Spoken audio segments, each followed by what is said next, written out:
nosso grupo é o grupo 3, é composto por Hiparco, Ian, Ilana, Isalúcia, Jean, Jean-Claude, Jéssica, Zé André, por mim, Cauã e por Luiz, e nós vamos ver adiante a análise do texto Justiça Restaurativa. Nosso grupo foi incumbido de falar do capítulo 3, que tem por título Justiça Restaurativa da Teoria à Prática. Pode passar, Luiz.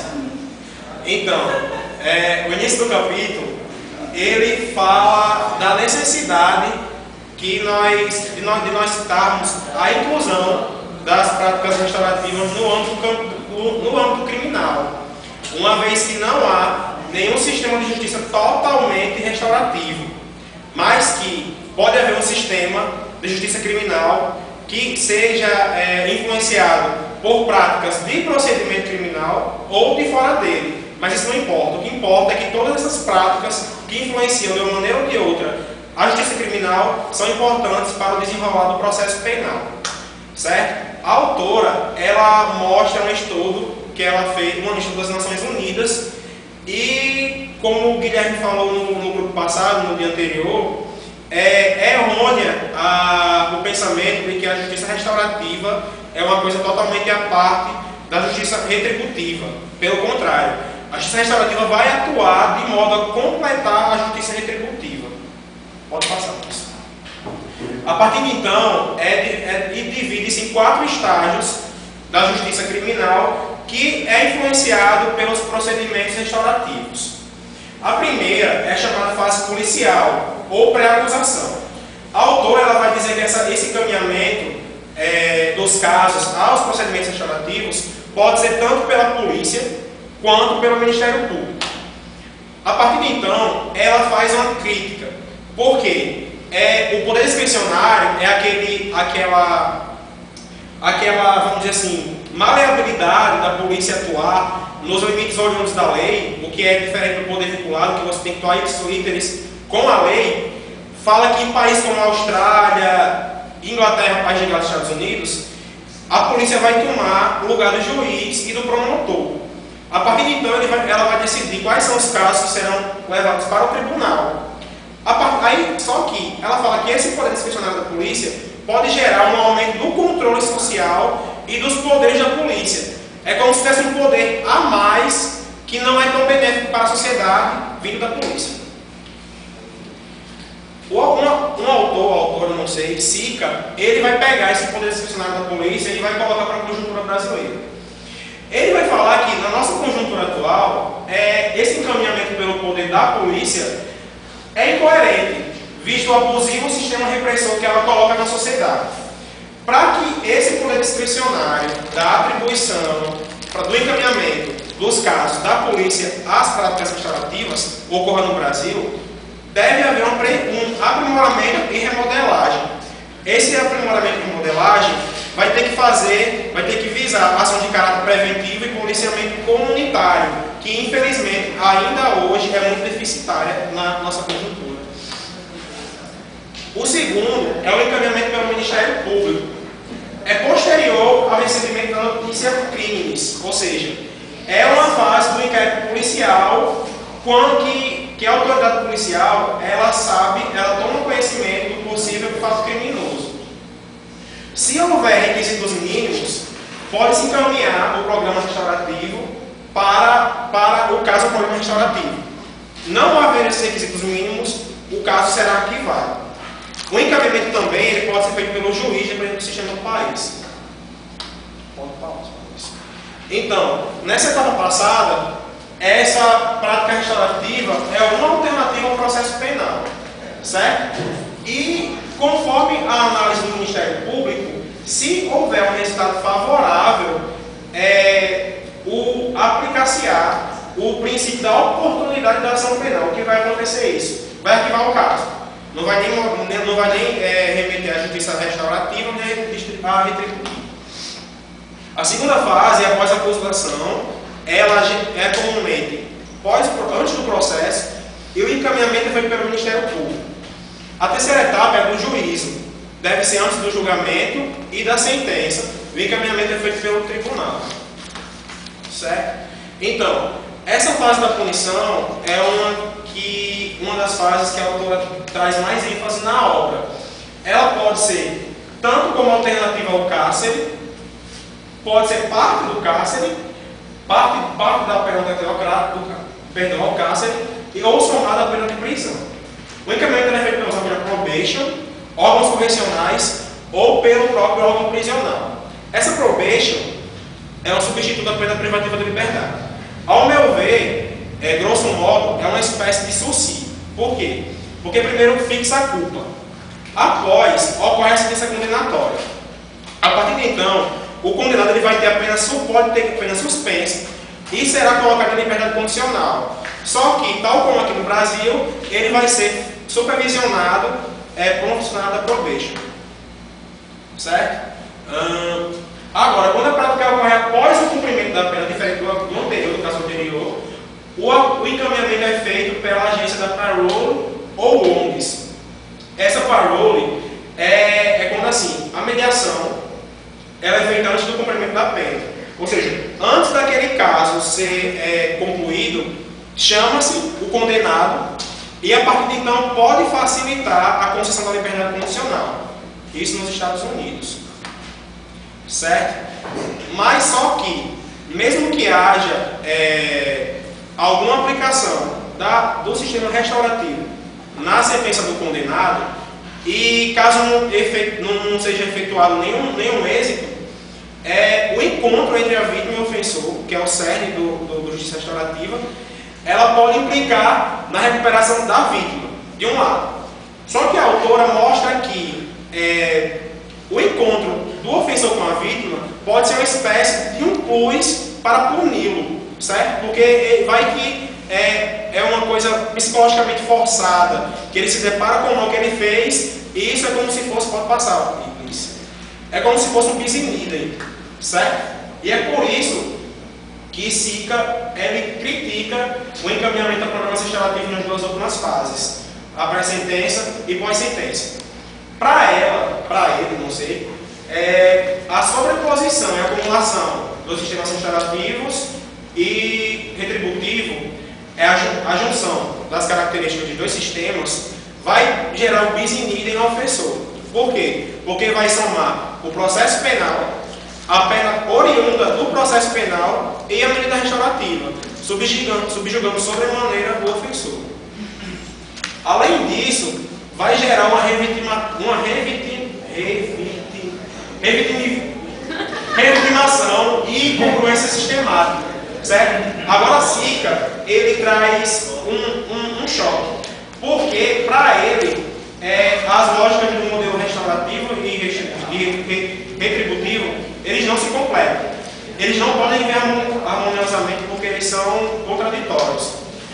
Aí eu queria um trecho do texto que fala assim: ou o caso é passível de ser resolvido por métodos restaurativos e, caso de solução satisfatória nessa esfera, não se autoriza a deflagração do poder punitivo. Ou seja, uma vez resolvida pela prática restaurativa, não precisa mais encaminhar ao poder punitivo, certo? Deixando somente ao encargo de uma única esfera. Ou o fracasso da intervenção restaurativa resulta no reenvio do caso para o sistema formal. Mais uma vez, falei na restaurativa, vai para o sistema formal. Ou, por fim, a situação não se enquadra nos critérios de envio para a justiça restaurativa e deve ser tratada diretamente pelo sistema penal. Ou seja, em síntese, nesse trecho é notório que ele favorece um único direcionamento. Se não cabe aqui, vai para cá. Ele nunca visa a coadunação das duas teorias. Um autor chamado Mears, ele vai dizer que o momento escolhido para que haja encaminhamento dos casos para programas restaurativos depende de cada cultura jurídica particular do país. No Brasil, por exemplo, que tem tradição civil law, tem a preponderância do princípio da legalidade. Ou seja, o procurador, ele ao receber o caso, ele não pode de maneira nenhuma, agindo discricionariamente, enviar para alguém. Ele, uma vez recebido, ele tem que terminar, não pode enviar mais para ninguém. Diferentemente do common law, que os procuradores eles não vão estar subjugados ao princípio da legalidade e eles vão decidir se instauram ou não o procedimento criminal conforme o critério de interesse público. Aí, não bastasse esse critério, essa influência do critério de interesse público, eles vão perguntar às partes se eles querem mediação, ou seja, são duas coisas totalmente diferentes.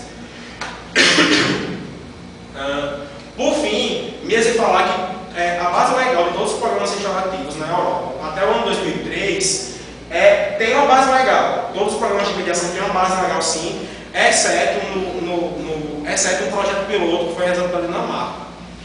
As legislações, elas não possuem uma licença padrão para que haja realização desses programas restaurativos de mediação.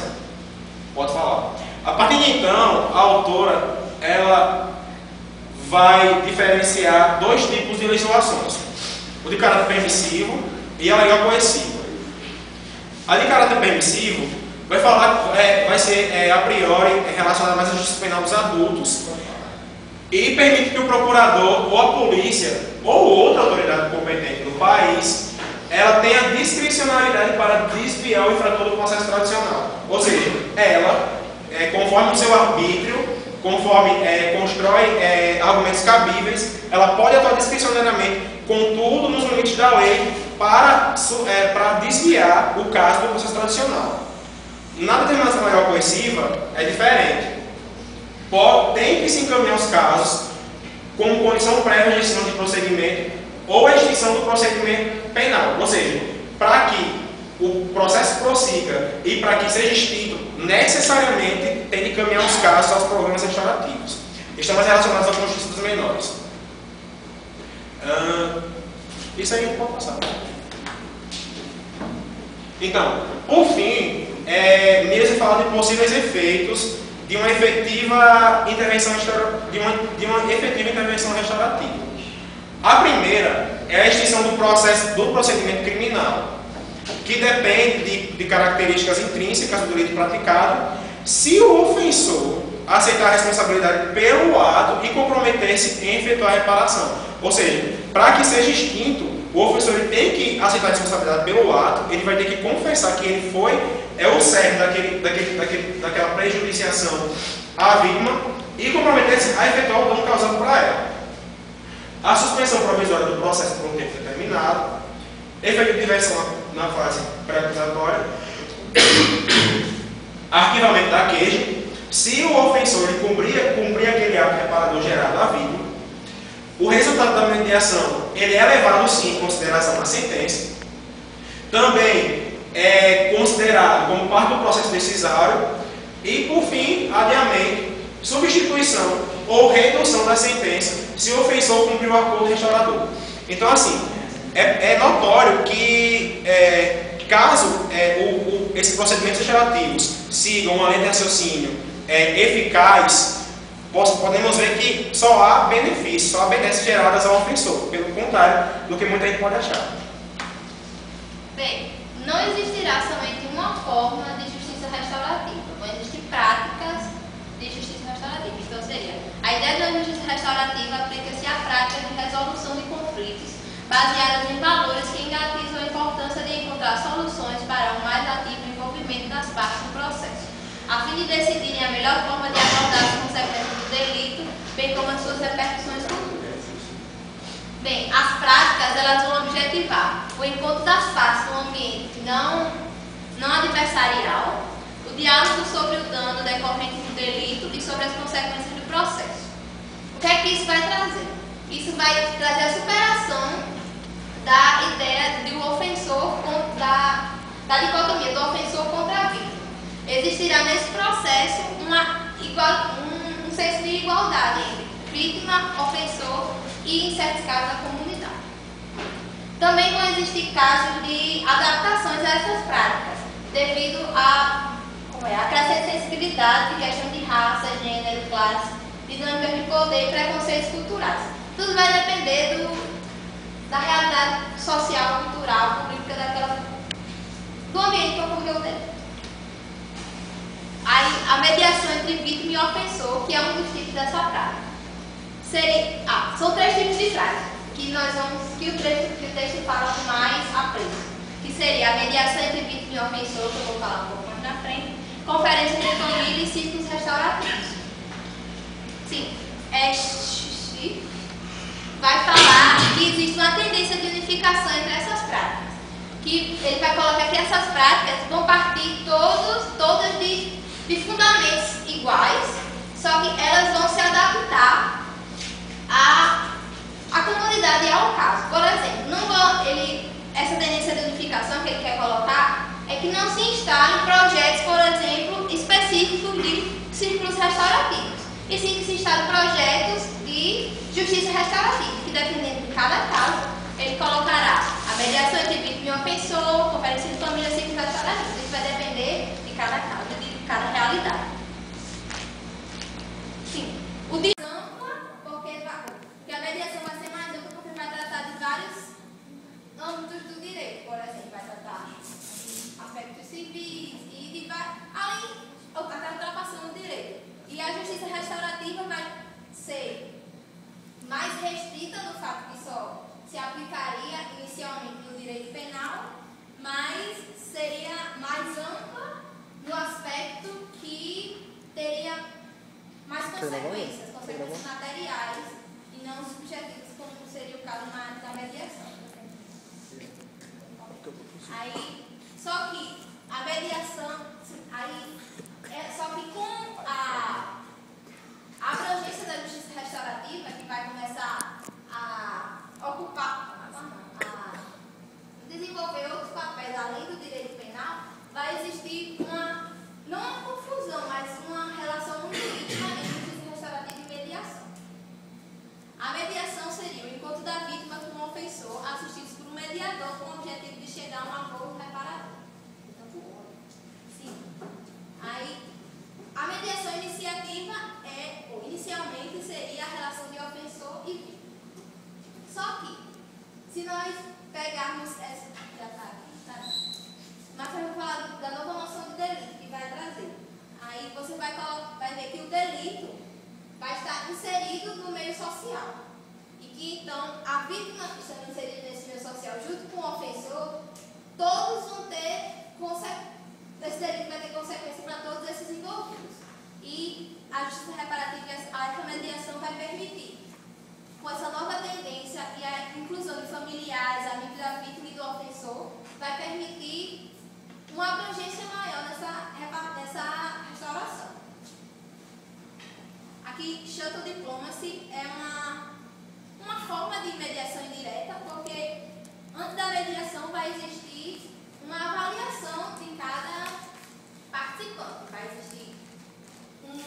Vai ocorrer uma entrevista, uma reunião com o mediador e o ofensor, o mediador e a vítima, vendo se eles estão aptos a participar da mediação, se estão abertos a esse tipo de processo de justiça.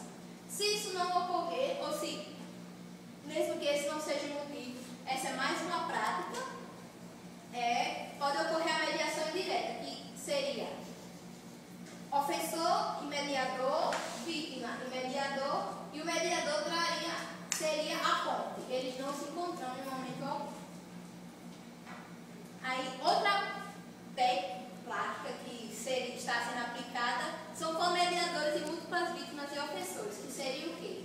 Quando a vítima não quer ser mediada com o seu próprio ofensor, mas quer participar desse processo. Ou seja, o que vai ocorrer? Eles vão colocar várias vítimas que são delitos em comum, por exemplo, várias vítimas de roubo, e vários ofensores que também praticaram aquele delito, e vai fazer a mediação entre eles. Só que não vai existir a relação que essa vítima não vai ser sido a mesma daquele delito específico daquele ofensor.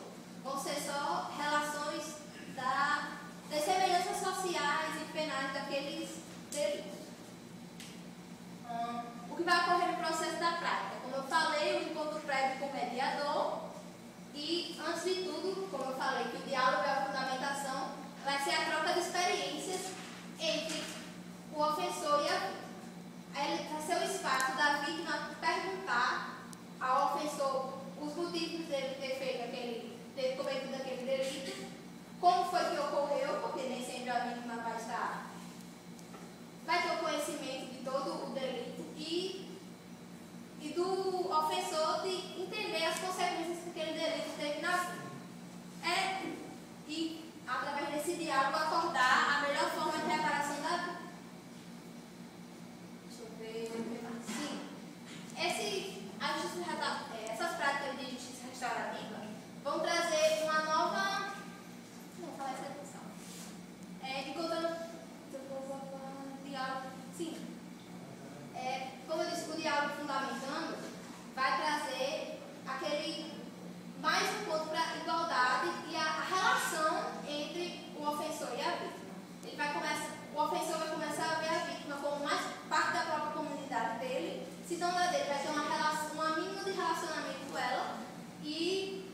vítima também vai quebrar estigmas e destruir mitos mitos que ele tem do opressor, seja midiático, seja morais, não importando, vai ser através desse diálogo e da humanização do ofensor que vai, através desse diálogo, que vai ser o âmago da justiça, dessa prática de justiça restaurativa.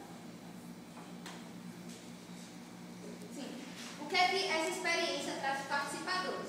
Eles demonstram uma aceitação muito maior no processo, porque eles participam do processo de justiça ao invés de a justiça ser aplicada neles.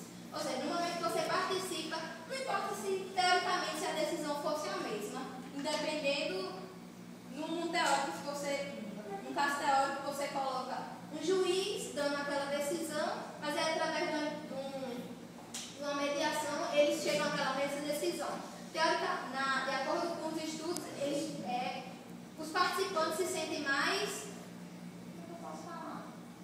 Não aptos, mas felizes. Satisfeitos com o sistema, obrigada. Sim. Compreensão da dimensão social do delito, é como eu falei, vai entender aquele delito como com o diálogo e a humanização do ofensor, ele vai compreender o delito como o aspecto social do delito, não como um nascimento do mal, que vai ser uma coisa feita contra ele. Vai ter o aspecto social. Aí aqui, pensar ativamente e respeitar os interesses dos outros e ajustar o comportamento em conformidade não é somente um meio para atingir um fim, mas o objetivo em si. Ou seja, essa mudança de mentalidade da vítima para o ofensor e do ofensor para a vítima, da comunidade ao ofensor e todas essas relações que vão ser mudadas e transformadas com o diálogo e com essa justiça restaurativa é o objetivo em si da justiça restaurativa, é o objetivo em si dessa prática. Não é só um meio, não é só um aponto para se chegar à restauração da vítima, porque isso seria muito fácil, chegar na vida com a melhor maneira de eu restaurar o seu bem, o juiz teria só essa relação direta, mas não, tem todo esse processo de consciência social, de consciência de humanização do ofensor e de todos os aspectos do delito. Os resultados positivos dessa prática são a reincidência se tornar, diminui bastante, e nos casos que não ocorre mudança, e nos casos que não são resultados positivos, provavelmente mudança não ocorre. Então, já fazer, né?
até, até inferiores a 1 ano, pode haver substituição por multa ou trabalhos benéficos para a comunidade. Isso o réu não pode ser habitual, ele não pode ter cometido 3 ou mais delitos em até 5 anos. Também o juiz ele pode, para penas menores de 2 anos, também pode haver, em vez de aplicação da multa ou trabalhos comunitários, pode haver suspensão da execução da pena. Para isso, o réu tem que ser primário e ele também tem que cumprir uma responsabilidade civil da reparação. Na parte especial do Código Penal também existem algumas atenuantes específicas, e elas podem ser aplicadas em delitos de ordenação do território, patrimônio histórico, meio ambiente, e isso vai provocar a diminuição da pena. Os benefícios, existem benefícios para o condenado da aplicação da reparação, que é a reinserção, progressão do regime, acesso à liberdade condicional e concessão de indulto. E o que foi, eles fizeram a avaliação de 98 até 2002. Com os resultados obtidos, a reparação de 66,2% dos casos que eram viáveis, entre 98 e 2002. E eles concluíram que essa experiência, foi uma experiência bem sucedida, foi eficaz a aplicação da reparação e foi uma medida de humanização da justiça penal lá na Catalunha. As conferências de família foram adotadas pela legislação neozelandesa em 1989 e ela se relaciona principalmente aos casos com jovens infratores. Ela se divide em 2 modelos, um chamado de Court Preferred, que trata de ela tenta pegar os casos e desviar do sistema judicial tanto quanto for possível, e o Police-Based, que é quando a polícia e a escola tratam de unir as famílias e as partes. A princípio, ele trata de casos de delitos mais leves, ou alguns casos de drogas, porém na Nova Zelândia ela também é tratada para delitos mais graves. Ela pode ser, a conferência de família pode se dar nas várias etapas do processo judicial, e ela apresenta, além de unir, de colocar frente a frente o agressor e a vítima, ela também trata da presença do community of care, que seriam os pais, a família e até mesmo os professores dos envolvidos. Na Austrália e nos Estados Unidos também foi adotado esse modelo, e também, mas na própria Nova Zelândia às vezes não necessita da presença da vítima na conferência, porém é mostrado que com a vítima presente a reincidência diminuiu nesses casos de agressão. A conferência de família, basicamente, ela tende a colocar por meio de uma mediação, primeiro tratar de uma das partes, seja o agressor ou a vítima, ver como ela se sente, faz perguntas, deixa ela desabafar, e em seguida coloca as duas e essa community, no caso familiares e professores, juntos, para que ocorra essa interação. Uma diga o que sente, quais foram os impactos que sentiu sobre isso, e depois dessa conferência pede-se a vítima para ela avaliar ou ver de que maneira ela acha que seria melhor para ver a reparação do dano, e daí encaminhar o processo de reparação.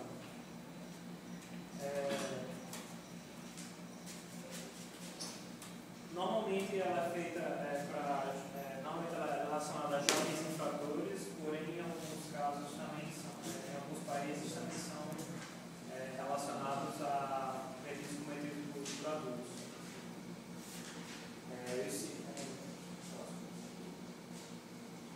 Sim, o objetivo voltado ao comportamento infrator, no caso, ele se foca em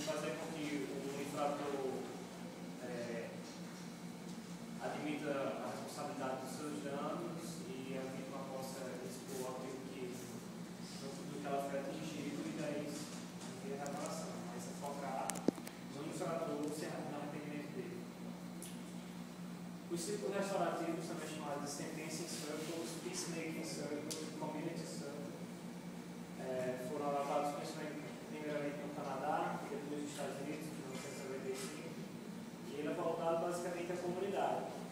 Se a conferência da família trazia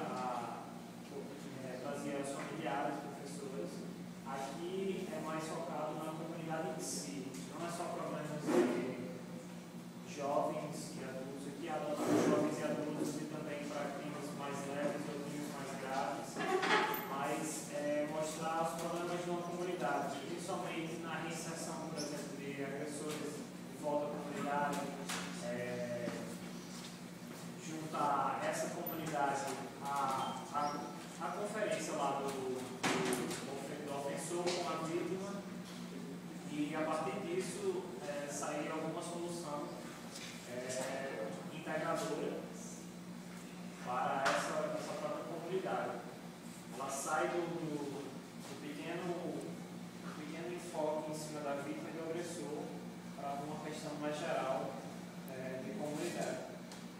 Ela se dá da mesma forma que a conferência de família, em qualquer etapa do processo judicial, e também se dá mais ou menos com o mesmo processo.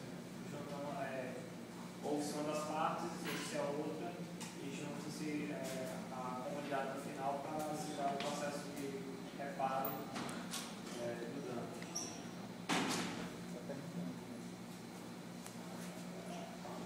Bem, dando para o nosso trabalho, pessoal, vamos aqui trazer, após uma abordagem conceitual e, como a gente viu aí ao redor do mundo, trazer um enfoque para o Brasil.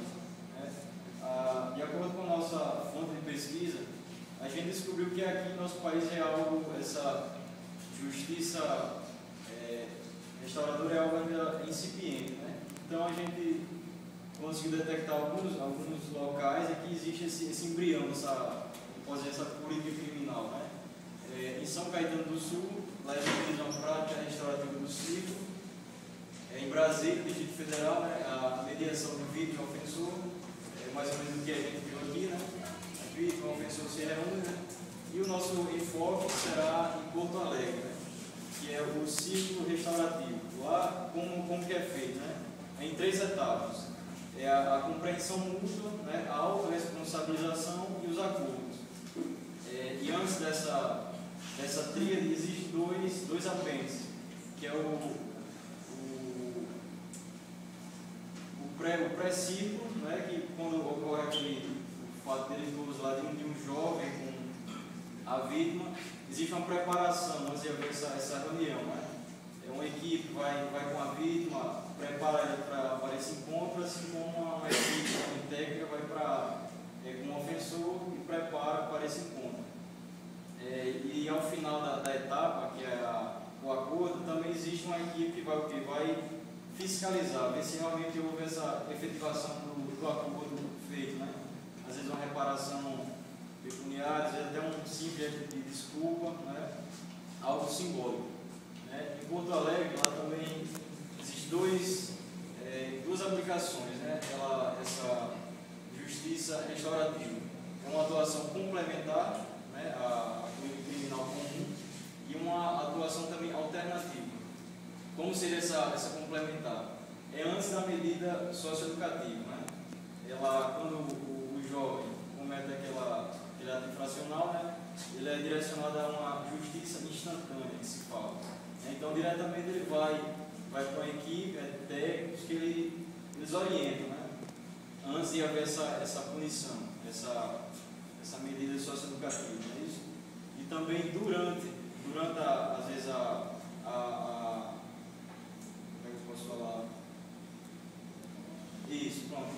Durante a medida socioeducativa, o cumprimento dessa medida socioeducativa, ele também é acompanhado por essa equipe técnica que vai orientar.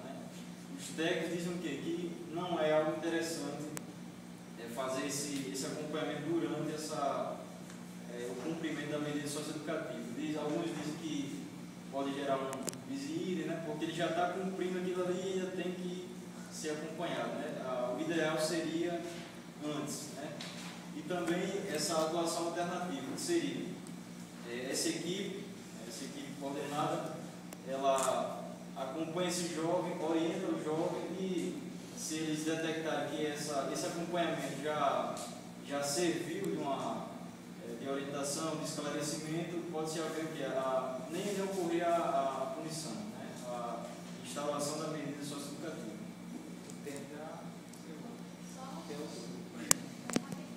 É só uma reflexão.